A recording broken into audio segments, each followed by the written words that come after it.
ये students, next general entries हैं expenses paid and income earn की।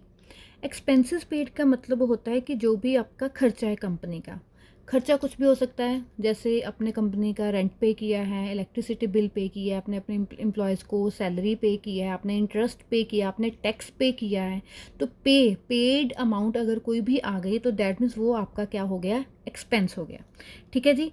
और इनकम अर्न का मतलब क्या हो गया, आपने कुछ भी अर्न किया है, आपने कमीशन अर्न की है, आपने इंटरेस्ट अर्न किया है, आपने कोई भी कंपनी ने कुछ भी कहीं से पैसे गेन किए, प्रॉफिट कमाया है, तो ये सारी चीज़ें आपकी क्या हो गई, इनकम अर्नड में आ गई। ठीक है जी। आपको मैंने जब इनके जो रूल्स बताए थे, गोल्डन रूल्स बताए थे, तब मैंने आपको ये बताया था कि डेबिट का मतलब, डेबिट में क्या जाएंगी, सारे के सारे एक्सपेंसेस और लॉसेस। क्रेडिट में जाएंगी सारी की सारी इनकम्स एंड गेन्स। और ये किस अकाउंट को बिलोंग करता है, ये जाता है हमारा कौन सा अकाउंट, नॉमिनल अकाउंट में। ठीक है जी। सबसे पहले हम देखते हैं कि एक्सपेंस पेड की एंट्री क्या होगी। When any expenses paid by the company such as rent, electricity bill और सैलरी एक्सेट्रा। एग्जाम्पल ली है, salary of ₹30,000 is paid to the employees. अब यहाँ पे एक्सपेंस का नाम क्या है, सैलरी। हमने क्या कहा कि एक्सपेंसेस जो हैं वो सारे के सारे क्या होते हैं, डेबिट होते हैं। ठीक है जी। अगर सैलरी एक्सपेंस है तो वो डेबिट होगा, तो फिर वो कहाँ पे जाएगा, डेबिट में। सैलरी अकाउंट हमारा जाएगा डेबिट में, सैलरी अकाउंट डेबिट टू। अब क्रेडिट क्या होगा, आपने सैलरी पे की, एक्सपेंस हो गया डेबिट। तो सैलरी किस में पे करते हो आप, कैश में पे करते हो ना। अगर चाहे वो आपने बैंक के थ्रू ट्रांजैक्शन की है, चाहे आपने इन हैंड उनको कैश पकड़ाया है, पैसे दिए हैं, लेकिन गया तो पैसा ही है ना। तो salary to cash account.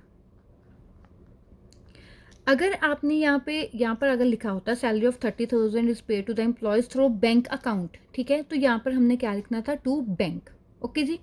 Normally ऐसी एंट्री आती नहीं है, सीधा सीधा आएगा आपको जो भी एक्सपेंस पे किया है। अगर यहाँ पर होता है electricity bill paid, rent paid, तो मतलब सैलरी टू कैश या फिर rent to cash, electricity bill account debit to cash. ठीक है जी। तो ये आपकी हो गई नॉर्मल एक्सपेंस पेड की एंट्री। और आप यहाँ पर नरेशन क्या लिख दोगे, being salary of ₹30,000 is paid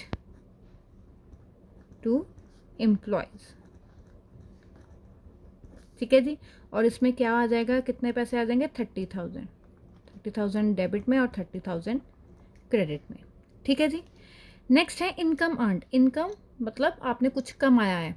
ठीक है, कोई भी चीज़ हो सकती है, जैसे मैंने कहा इंटरेस्ट हो गया, कमीशन हो गया, कुछ भी, रेंट, अगर आपकी कंपनी किसी और कंपनी का रेंट भी रिसीव कर रही है तो रेंट रिसीव्ड है। ठीक है जी। तो ये सारी आपकी इनकम है। तो मैंने यहाँ पे रूल क्या था नॉमिनल अकाउंट का, कि जो भी इनकम्स या गेन से मतलब प्रॉफिट्स हैं वो आपके क्या होंगे, क्रेडिट होंगे। अगर आपने कुछ भी कमाया है तो कमाया भी किससे होगा, आपने कैश ही कमाया है ना, तो कैश क्या हो जाएगा फिर आपका account, debit. Cash account debit to कौन सी इनकम कमाई है। एग्जाम्पल मैंने यहाँ पे लिया है, कमीशन ऑफ ₹1500 इज रिसीव्ड। ठीक है जी। तो कितना हो गया कमीशन, कैश टू क्या हो जाएगा, आपकी इनकम का नाम क्या है, कमीशन अकाउंट। आपने कमीशन रिसीव किया है कितने का, 1,500, 1,500।